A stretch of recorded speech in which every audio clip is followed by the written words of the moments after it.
Hello and welcome back. We talked about first order linear differential equations.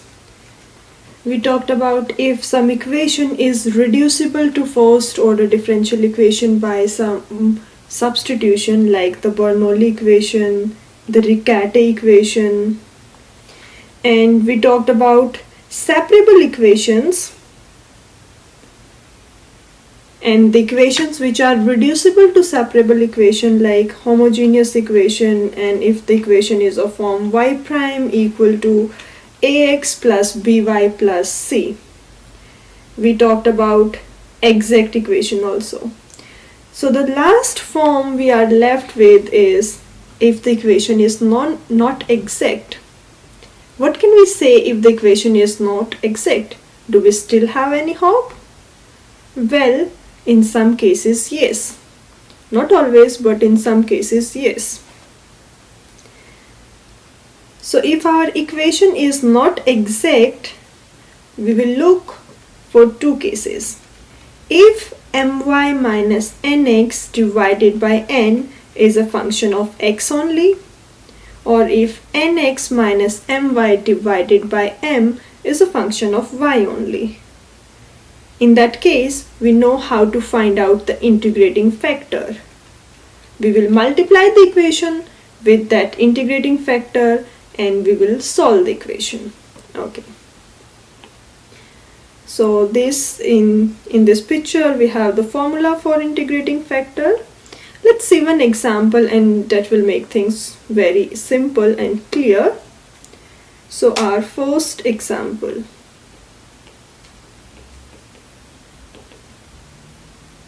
Is e to the power x plus y cube divided by y square dx plus 3x dy equal to 0. Okay. So in this example, so let's start. We don't know anything about this equation. We are just trying to see if this is exact or not. So in this equation, our m is e power x plus y cube divided by y square, and our n is equal to 3x. To check the exactness, we will calculate my. The partial derivative of m with respect to y, and our m is e power x divided by y square plus y, which is equal to, now x is a constant because we are taking the derivative with respect to y. Derivative of y power negative 2 is we bring the power in front and we reduce the power by 1. So y power negative 3. Derivative of y is 1.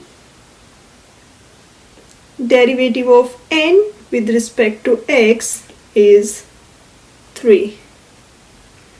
Right? Okay.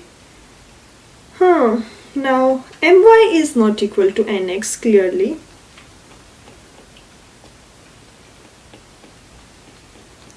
My is not equal to nx. It means our equation is not exact.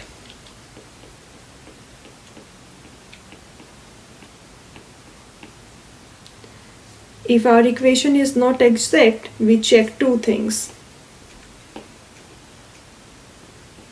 My minus nx divided by n, if this is a function of f or not. Nx minus my divided by m, if this is a function of y or not. Okay, so let's see. So if we take my minus nx divided by n, we'll have negative 2 e power x y power negative 3 plus 1 minus nx, which is 3, divided by n, 3x. This is not a function of x clearly, so this doesn't work. Now let's check the other way around. If we check nx minus my divided by m, let's see if we have any hope. So nx is 3 minus my, 2 times e power x y power minus 3 minus 1 divided by m, and our m is e power x plus y cube divided by y squared. So I'm going to write it y power negative 2. Okay, so we will check if this is a function of y or not. Let's see that. So 3 minus 1 is 2, so we can pull out 2. We will have 1 plus e power x y power negative 3 divided by y power negative 2 e power x plus y cube. Seems like we have some hope. So what we are going to do is we will divide our denominator by y cube. So let's divide the denominator by y cube.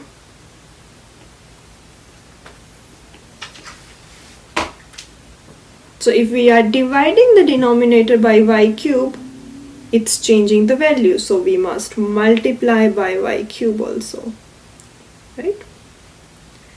So we will have 2 times 1 plus e power x y power negative 3 equal to, now when base are same, we add the exponent. So 3 plus negative 2 is y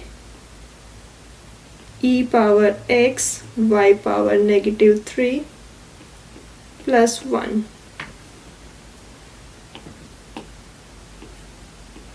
So our function is basically 2 divided by y,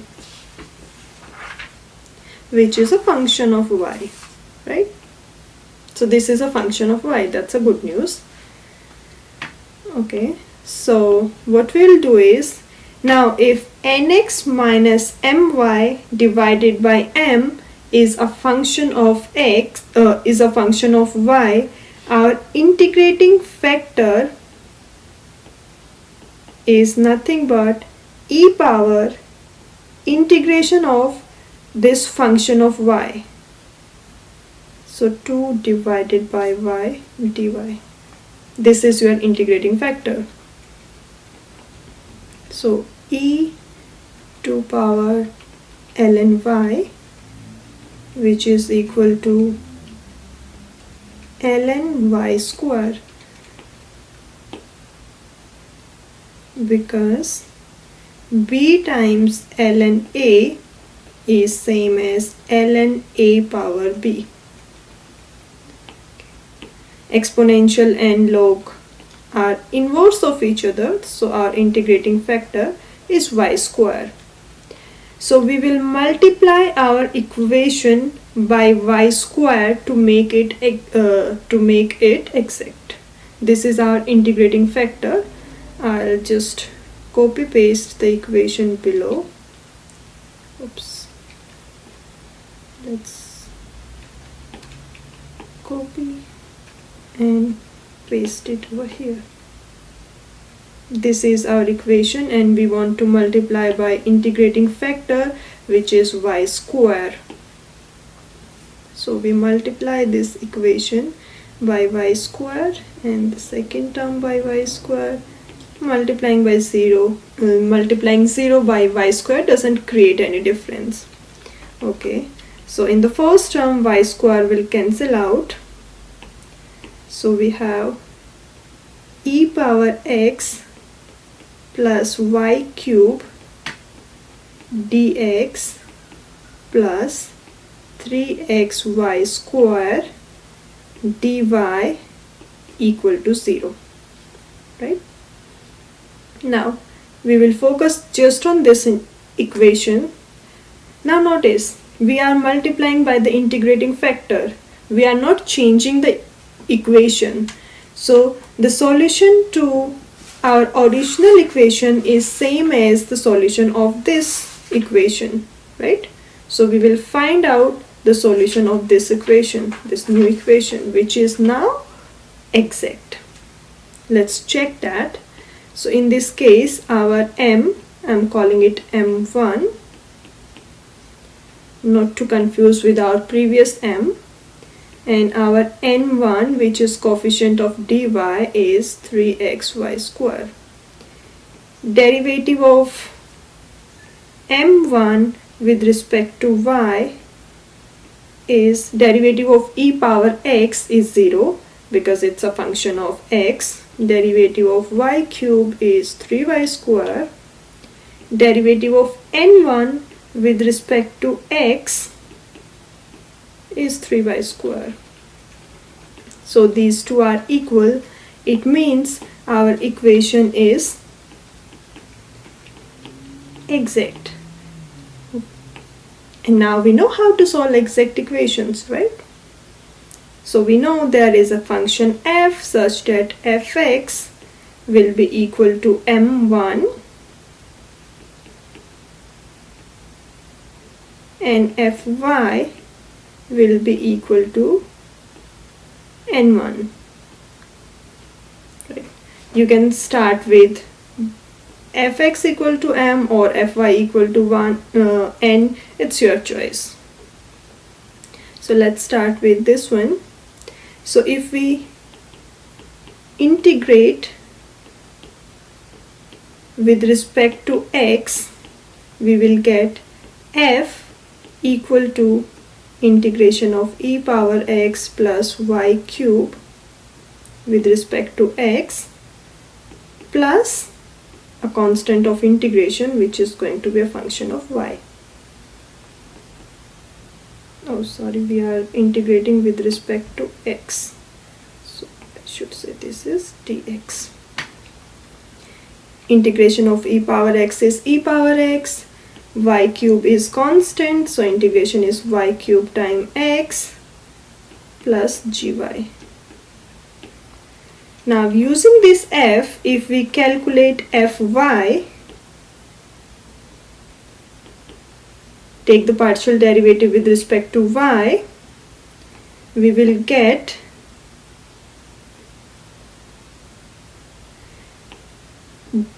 derivative of e power x, since it's a function of x, is 0.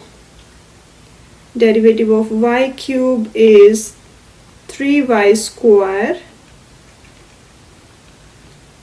times x plus g prime y. But wait, we already know that fy is equal to 3xy square from here. So let's compare these two. So if we compare these two,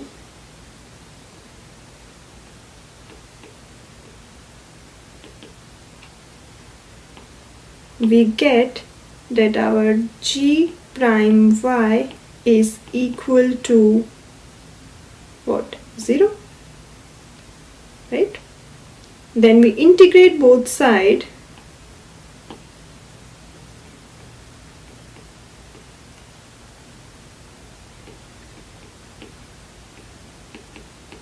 With respect to y, it means our gy is a constant. That's why the derivative is 0, right? Like we discussed before, you can take any particular value of this constant because this constant doesn't really matter, but let's say it's 7. Okay, now we plug in our g back over here because we wanted to find out fxy. So our fxy is equal to e power x plus y cube,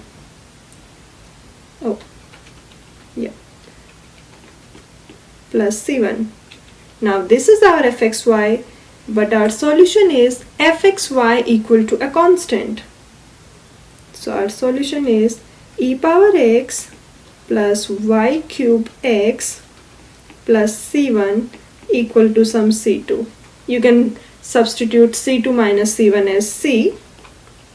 So our solution basically is e power x plus y cube x equal to c.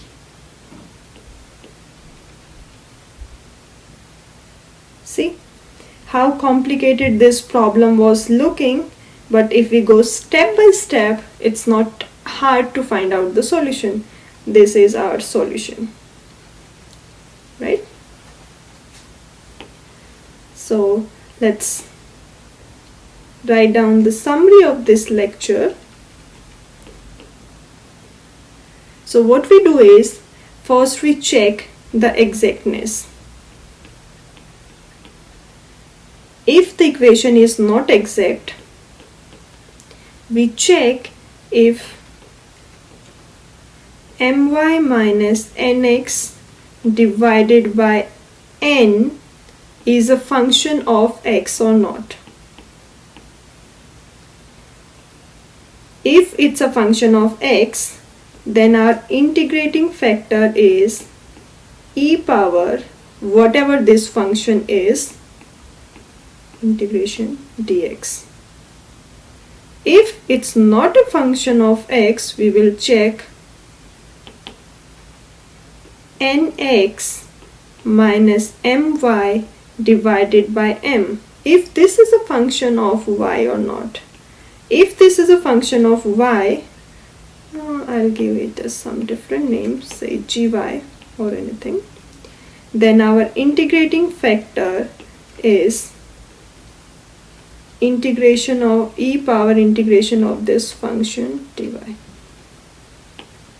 and multiplying by this integrating factor will change our equation to an exact equation, and we know how to work on exact equation.